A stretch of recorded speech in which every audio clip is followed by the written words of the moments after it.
नमस्कार मंडळी, स्टार प्रवाह वाहिनीवरील घरोघरी मातीच्या चुली ह्या मालिकेच्या पुढील भागामध्ये आपण पाहणार आहोत की लता गुंड्यांच्या ताब्यातून सुटलेली असते आणि ती गुंड्यांच्या फोनवरून जानकीला फोन लावते. तर इकडे आपण पाहतो की जानकी ही सुमित्राला बोलण्यामध्ये व्यस्त असते आणि तिचे फोनवर लक्ष नसते आणि ती सुमित्राला बोलते की सुमित्र भाऊजी, माझी आई ऐश्वर्याच्या ताब्यात आहे ना, ती सुखरूप असेल ना, ते ऐश्वर्या माझ्या आईसोबत काही चुकीचं तर करणार नाही ना, अशी ती चिंता करत असते. त्यानंतर आपण पाहतो की अवंतिका जानकीला बोलते, ऐश्वर्याने जे काही केलं आहे त्याचा धडा तिला शिकवायलाच पाहिजे. आणि जानकी देखील बोलते, धडा नाही, तिला तर चांगलीच अक्कल घडवायला पाहिजे.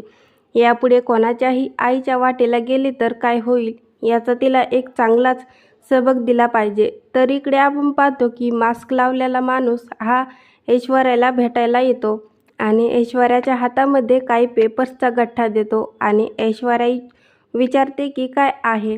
तेव्हा तो मास्कमॅन बोलतो की जानकी व ऋषिकेशचे डिवोर्सचे पेपर आहे आणि ते पेपर घेतल्यानंतर ऐश्वर्या देखील आनंदित होते आणि ते विचारते की परंतु तुम्ही माझी एवढी मदत का करत आहेत.